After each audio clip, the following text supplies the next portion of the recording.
mamae.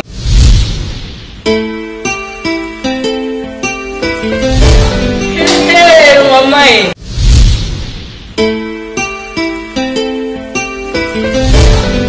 Hey, mamae.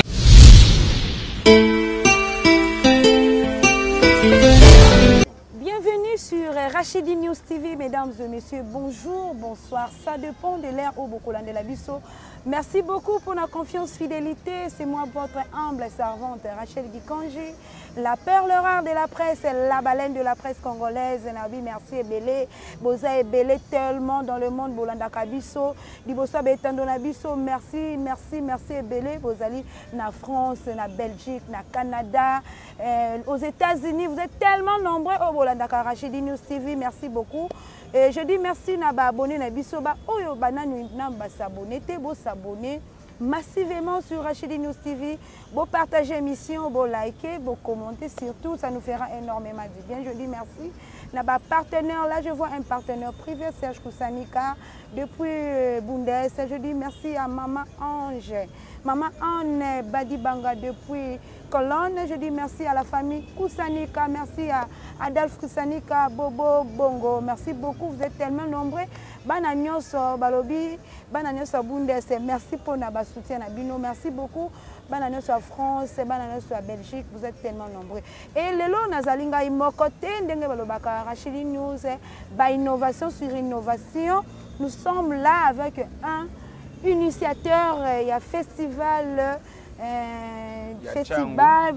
de la Tchangou, festival culturel de la Tchangou. Un initiateur, je dis bien, au nom de José Baindama. Monsieur José Baindama, Yende, Azali, initiateur, il y a festival culturel de la Tchangou. Tokobeta masolo ya culture, ne boko remarquer les lots, tozali awa na fikine. Et si vous remarquez derrière nous, et keko ya fikine. Toko solo la masolo ango ya culture ya ko palola ko panza teke toko solo la ne et puis vous comprendre qui est monsieur José Baindamba. Mbote monsieur José. Bonjour Mbote. Boni. Malam. Qui m'ezali? Oui, qui m'ezali. Festival socio-culturel de la Tchangou. Voilà. Boni masolo. On va là festival socio-culturel de la Tchangou aujourd'hui. Ezali presque le plus grand festival de la République parce que c'est le seul à avoir réalisé à la filée 16 éditions. Donc, on doit préparer 16e édition d'affilée. C'est-à-dire que les alliés véritables caisses de résonance et à culture et à Bokanabis. Donc, une vitrine.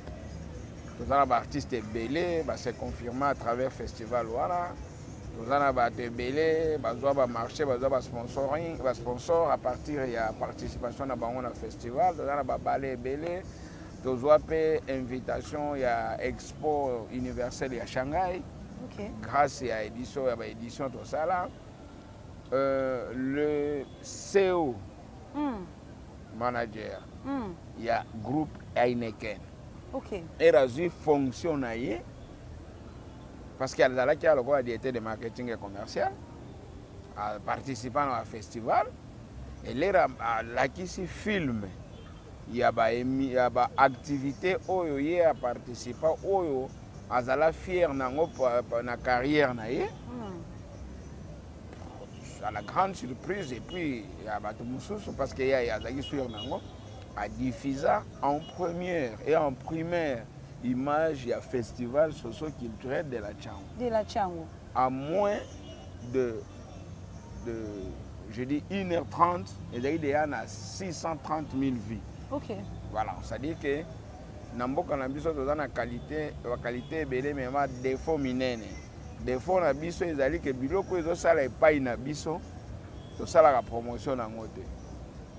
Surtout presse, bino ta presse bo préféraka ba émission ezoya vers bino ou bien ba projet ezoya vers bino mais bino na ba recherche na bino bo pesa ka importance te na ba effort ya bala mboka. Ba effort ya bala mboka mais c'est José Baindama.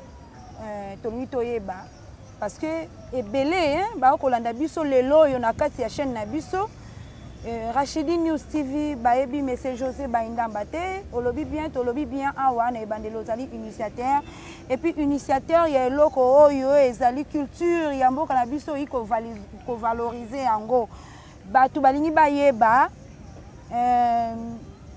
socio-culturel festival socio-culturel ya bana Tchangu ou bien de la Tchangu elingi koloba nini euti wapi toyeba mwa origine nango. Bon, justement festival ya Tchangu eza initiative na biso ya banani ya ngai. OK. Alors avec le soutien à quelques konzi ya mboka, notamment monsieur Nestor Diambwana qui vice-gouverneur à Banque Centrale ebele baebiye Maman Fatou ya marché à Liberté, mingi grâce ya brasserie Bralima. Excusez-moi, mais je suis obligé de répondre à la question avec sincérité. Nde bango ba edaki biso surtout la première deuxième édition centre culturel américain et edaki biso Marsavco ba edaki biso Beltesco et edaki biso. C'est grâce à la compagnie, à la structure, à la personnalité, à le festival et qui corps. Voilà. Et après, qui va apparaître, le professeur Évariste Bochap s'est appuyé pendant 4 éditions de suite. Okay. Donc, et ça là qui est festival, les lois ils ont appuyé. Voilà. Heureusement, tant pis pour les autres, et tu as chance que bateau ou personnalité va pouvoir biso, baza nyonso bana Tchangu. Voilà. Maman Fatou aya na marché à Liberté, a sali presque carrière na vie na ye na Tchangu, du matin au soir. Donc elle s'identifie plus moi na Tchangu. Voilà. Monsieur Diambwana, moi na Tchangu. Monsieur le professeur Évariste Bochab, et moi na Tchangu. Donc voilà. Donc on est à un district kaka Tchangu. Non, en fait le festival socio-culturel de la Tchangu, Tchangu est un siège, est un site où est ça les marques, comme le festival de Cannes. Na France. Il n'y a pas que des Français. D'abord, les Français vont gagner la médaille. C'est-à-dire que le festival à Tchangu est pas Tchangu, mais seulement Tchangu est marginalisé. Et ça, beaucoup ne voulaient pas s'identifier comme Bana Tchangu. Mwana Masina, Mwana Njili, Mwana Maluku, Mwana Kimbaseke, Bangolo Bango. Mais biso to na lo bango. C'est pourquoi to lo bango ti lelo. Voilà. Malheureusement, biso tozalaka malgré toujours défendre mais bango bato na biso to vanda na bango presque basapuyaka plus na bato bayaka koya donc bapuyaka même discours elobaka ke bata Tchangu aba complexé donc to comme on dit mango en quelque sorte parce que au moins mutu avandaka na ngidinga na bakongo mais aye au postuler na Tchangu abimi député meilleur vous comprenez mutu avandaka na Gombe. Donc toute sa vie, toute l'identité c'est connu que Moutou avant na Kasumbalesa. Mais aye na Tchangu abimi meilleur élu. Ni ça bongo. Franchement, ebi ke mkolana otamba na élu moko ya Tchangu. Ba to ayebi na bango ete. Mais nga ba indama ndene a vient na biso boy mais meye ba yebi ete. Na ba yebi ete oteto yebi ingana totala ni to seki. Donc député élu à Tchangu sur les 18 mais na Tchangu ba yebi na bango. Bo tambola ne boy ba to ayebi ete.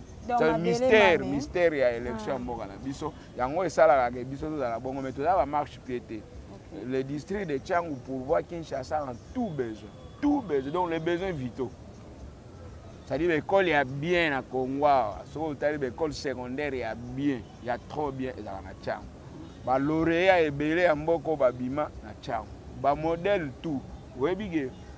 Et la surprise pour nous, Madilou, Nyoka, Longo, Tente, Sagitani, Manda, Chante, tout ça va à Tchangu. Bauta na Tchangu. Bauta te bazaba na Tchangu. Ah, bazaba na Tchangu. Bazala, donc Nyoka, Longo, Tinenga, Zagana, vient à Nimbanseka, Ebaka. Vous comprenez? Pire, n'a pas patron, Moussousa, Ato, Otanga, va commenter, va na Tchangu. Va ver Sacramento, bazaba na Tchangu. Voilà. Donc, il y a un bit à Likamboango et un festival culturel. Mais à ne pas confondre avec Sacramento qui tambo, on a le lobby à Tchangu, va identifier un vieux prêtre à Ebina. Bit nango ezali nini? Ezali ko promouvoir d'abord culture congolaise en général. Et puis ko décomplexer bana ya changu ba s'approprier changu comme epai na bango epai na biso parce que tozana ba talent extraordinaire au lieu que moi na changu akende abima na bandal meilleur moi bandal moi la boye mais abima ngo na changu et bala ke nga na za moi na changu ata po ndenge même ba musique parce que tolo la culture orchestre tout au monde na kina so ba 25 24 ba na changu. Non, c'est solo. Donc, vérifier. Oh non, la grande danseuse, la actualité à Mboko, la Rosette, la Chang, la Fifi, la Chang. Vous comprenez? Tout le monde va chanter, nous avons une belle la Chang. Ah bon? Ouais. On est à surprise. Et la surprise, il faut comprendre que Chang est hors, donc c'est même la capitale de la République. Voilà. Bit Nayango. Biti na mona bien za ko promouvoir culture congolaise et puis ko pesa bana changu expression podium vitrine bayebana na batu nyonso ke bazali talent o eza changu na kati wana mwana mboka José na kati ya culture o koloba wana toza na nini na nini na nini culture socio bon voilà toza na ba ballet voilà toza na ba grand dessinateur donc ça la peinture, exposition, la peinture populaire, donc expression, il y a artiste. À ça, les tableaux, maintenant, boyer, na visite parce que tu es dans un village culturel, un village à festival. Ouais, vous allez invité d'ailleurs. L'air bozoko ma au visiter, et ça même la site. Oui, vous voyez même que tine bat bayoka njili brasserie bakanchaka sobriquet. C'est-à-dire que bralima ndenge zana ba casier na ye ya liboso atia masanga. Po etambola ya mabaya ba casier keso wana za sala mananji. Njili brasserie wana. Donc ezali même siège brasserie benza na ndenge zana e bandande boy. Ah bon? Mais toujours marginalisé bat ba mona kango ka po bazwa pouvoir baza la business mais va s'imposer intéressant na chango. Ozo comprendre que de 5 chantiers jusqu'à maintenant même l'État congolais na chango investi ça te. À part musée Laurent Désiré Kabila. Nenga sala marché à Liberté. Paix à son âme. Donc investissement soit aussi boulevard Lumumba. Soit il va moderniser c'est par rapport à l'aéroport. Soit vraiment chango ezaki à côté boye me boulevard ina le kana parce que loko eza kwa infrastructure ya chango. Eza rail. Mais rail wana ekufa na ngo ata mutu akipaka ngo te.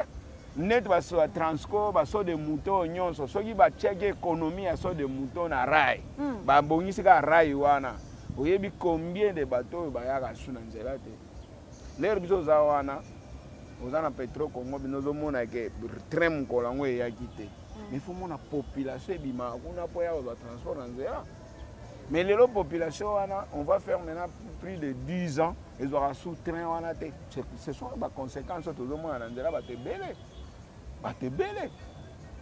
Alors, donc, coup de chapeau, nous avons Laurent Désiré Kabila, nous avons biso cadeau, nous avons marché à liberté.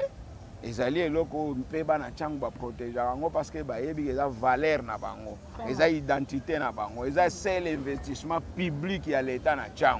C'est pourquoi tu as soutenu nous avons marché le plus propre de la République, coup de chapeau, nous avons marché à liberté. Malgré le vent, mais marcher à liberté, c'est la fierté à Tchang. Alors il faut que ce coup de chapeau na bateau, bazo kambawana. Voilà. Moi la mboka José Baindama.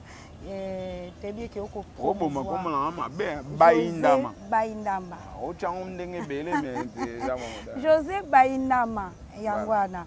Olobi bien, ou tu koloba awa ko promouvoir Tchango, lingi Tchango vraiment. Tchango te jeunesse ya Tchango. Jeunesse ya Tchango et mata artiste na kati wana tout ça na ba ballet, tout ça na ba musicien, tout ça na ba peintre, tout ça na ba domaine tout. Tous les talents vont s'exprimer. Ouais, tout.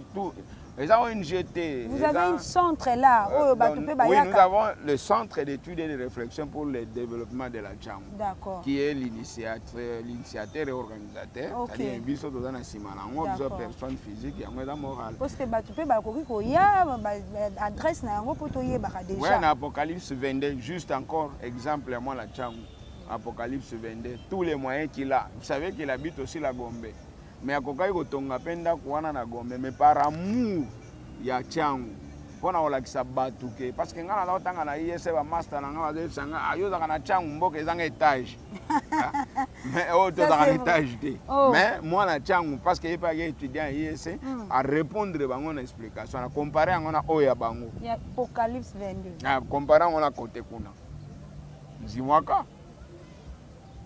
C'est très important pour nous, il y a que valoriser la culture nabiso, baimboka boko la nabiso partout, pour comprendre que tous en motomoko, pour avoir la que nomboka et mata par rapport à la culture nabiso. Toni to lobela moi moké na likambo oyo etalisiko festival. Lelo oyo ozali initiateur ya festival to kotanga 16e édition, c'est déjà beaucoup. Au sali déjà 10 et au bakisi 6 donc lelo oyo 16e édition. Pour tala na ba difficulté ko tala na ba capacité, qui est derrière toi?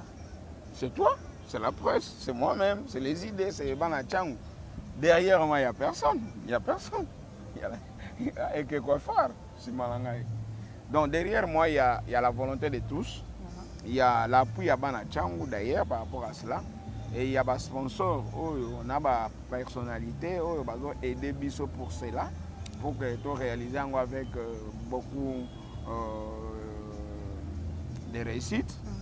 C'est pourquoi d'ailleurs, parce que nous avons lancé appel, nous avons bonne volonté, la structure, pour aider les politique. Parce qu'apparemment, même les journalistes, il faut ça l'émission politique, culture qui part en soutien. Alors que tout ça dans la culture, c'est nul.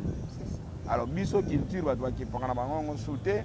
Les gens préfèrent la politique et tout c'est la politique.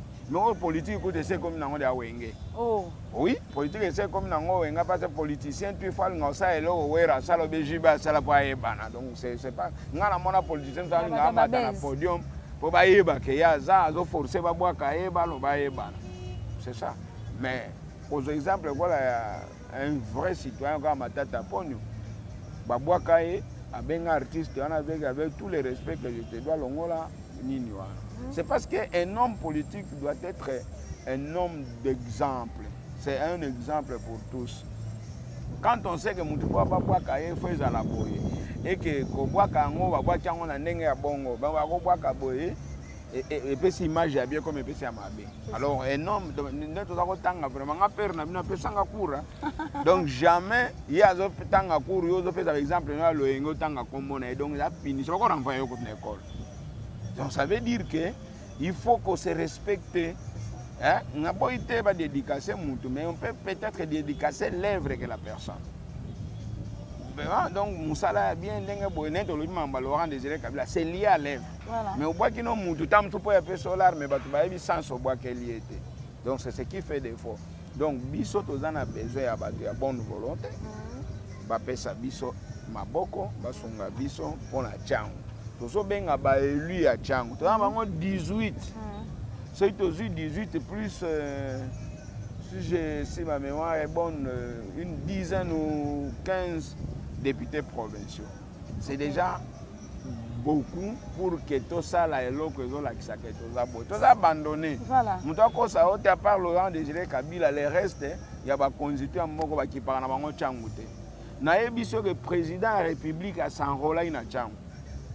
Notre président de la République a s'enrôlé dans Tchangou.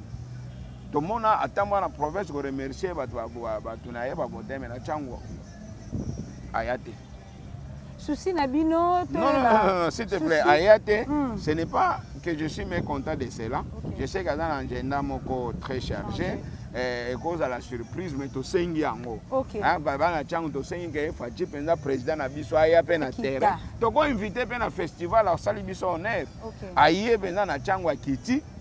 Bana Tchangou peut betele maboko parce que aza candidat na biso na sens que biso ne to pesa un moyen à se faire candidat parce qu'il fallait s'enrôler. Comme choix na ya porter yango sur nous, apporter pe choix aye atana festival go pesa bana Tchangou mbote za mala. Tozo koma déjà na isika yango festival eza mokolo nini date nini po baimbo ka déjà baye baba retenir yango. Bo me mamba ngutro. Ngazo linga toke malembe. Bon, les 24. Okay. Festival est le 24 juin. Donc, du 24 au 4 juillet. Festival Nabino, festival à Tchangou. fallait tout na passé banani babeta quels étaient des invités. Donc on a eu à part vient na Kofi Olomide. Nana se produisant à festival à Tchangouté, mais tous les autres se sont déjà reproduits là-bas. Son, Nyokalongo, Jibem Piana, Ferregola, Miliabel, tout va se produire déjà. Alors c'est une occasion maintenant aussi que viennent dans les grands mopas. Ah, pas un beau-frère na ego. Ah, beau-frère na biso. Ah, ya robeta. Ouais. Et siko yo projet yango yangwana olobi ke ba musicien belé tozo ke la rochité. Ba musicien belé ba ka ba beta siko oya tour oyo. 16e pour ba zo déjà gouana. 16e édition. C'est une grande et ça venant et loro moro ya makasi. Ba tout numéro déjà projeté par rapport en tant qu'initiateur. Par rapport il y a festival, il y a 16e édition. On déjà projeté par Rosala, déjà, à part aussi déjà invitation à venir à Bisso Mopao. Et Bato Moussousou. Bato tout par Rosala. La surprise des alliés au lobby parce qu'il y a des réclamations publiques. Ok. Il y a un lobby déjà pour public et ça rassurait que non, pour parler des alliés, donc vieux Adam Damabele parce que l'embana na machine là quand un pas. Alors qu'il y a ma colorou dans zone. Donc, viens avant la lemba et puis bisous d'abord voisin et puis toi peine la relation d'intimité parce que le cœur a dans la tchangu quoi. Voilà. Tolingé à la bongo, bana tchangu boz à la calme, bana kin. Parce que le festival ya tchangu bien sûr mais la production est de 24 communes. Partout, bana Bandal, bana Kitambo, bana Ngaliema, bana Maluku, bana Matete, Mongafula, Ngaba, Makala, Kalamu, Barumbu, Kinshasa, Lingwala, Bakozala. Voilà. Donc, nous avons la production, une production de 24 orchestres représentant 24 communes. Nous avons les grands artistes, artistes peintres, Barozala. Nous avons des musiciens, tout les grands Barozala. Ça 2 semaines. Hein? 2 semaines d'ambiance. Et la grande surprise sera la cuisine d'espace culturel congolaise. Congolais, c'est-à-dire que l'espace Congo, Luba, Ngala, tout le plan. Swahili. C'est-à-dire que Swahili, voilà, donc cuisine nous pouvons comprendre la mise tableau, les tableaux illustrés cuisine, on a comportement, tout ça et ça bon. Donc c'est une édition très riche et très variée. Voilà, nous sommes vraiment arrivés à la fin de notre émission. Pour notre mokolo ya lelo, moi Mboka José Baïdama, Tokomi Nasuka, et l'okoni nokoko isaba Congo mani partout dans le monde barolanda biso. Barozala pe na besoin à contact na yo pour que ba benga, pour que ba loba o ya bango ba initiative peut-être o eko compléter du biso lisusu na 16e édition. Et que ça la biso lisusu pour que eloko ngo esala lisusu na ndenge moko ya bien quoi. Voilà. Votre donc mot de la fin. Et numéro de téléphone. Numéro de téléphone na opesa na souka d'ailleurs mais mot de la fin c'est des invitations. J'invite tous les amoureux de la culture congolaise et les enfants de la Tchangou de partout le monde. Et Pogné Koloté. Partout Bozali, Boya. Festival ya Tchangu ils ont représenté d'abord 26 provinces de la capitale. Mais namoni na elongi ya festival wana bote eloko moko wana photo eza image ya nini wana image wana masque pende bon voilà il faut réalisateur au balancer les bisons comme ça donc eza masque pende bon voilà masque wana tozwa yango quoi symbole parce que masque yana etambola monde mobimba. C'est-à-dire que la première fois que l'équipe nationale de la République du Zaïre à l'époque était en Allemagne qui a la Coupe du Monde, presque le Zaïre, donc la République démocratique du Congo, était le premier pays noir africain qui a la Coupe du Monde. Hein? Bon, Éthiopie, noir, mais c'est un peu métissé, mais noir et Afrique centrale, noir comme moi. Vous avez le premier pays, mais même dans l'histoire du football, même les journalistes sportifs, c'est ça. Des fois, il y a presse na biso. Et c'est pour ça que donc, Boya est belé du 24 juin au 4 juillet, na esplanade de marché à Liberté, na terrain municipal à Massina. Boya ko vivre culture ya mboka na biso. To vandi mingi. tozoyo kaka politique non, changer dans le côté, se distraire, voilà. Se divertir, tout mon culture ya mboka na biso peut-être ko changer pe masolo to la plus culture que politique. Voilà, merci. Et numéro de téléphone na yo, contact baro barolinga ba benga yo pe. Numéro de téléphone na ngai 081 61 11 11 7. 081 61 11 11 7. Merci beaucoup, Baï Congomani, Baï politique, Baï partout parce que culture et kozangisa biso nyonso. Merci parce que bozaki ebele bolandi biso na mokolo ya lelo. Toyebisaki bino lelo to koti makambo yango ya culture tango to wana sima ekoka fois bo comprendre lelo ni to loba mokolo ya lelo. Toyambelaki bino moko ya ba initiateur, hein, il est vraiment le initiateur. Il y a culture et festival socio-culturel de la Tchango. Yewana, monsieur José Baindama, hein, toyambaki na mokolo ya lelo. Festival ezali na mois de juin.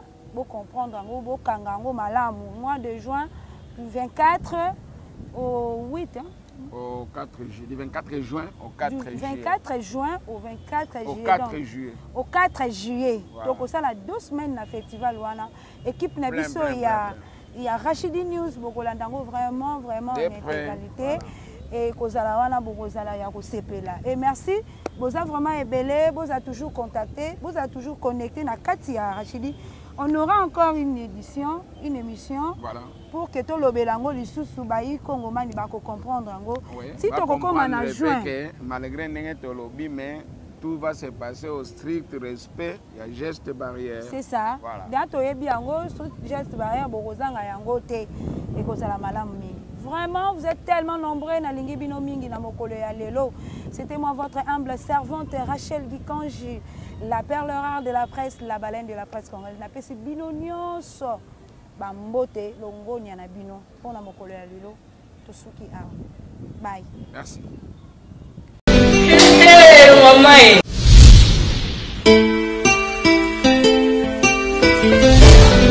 Hey, mama.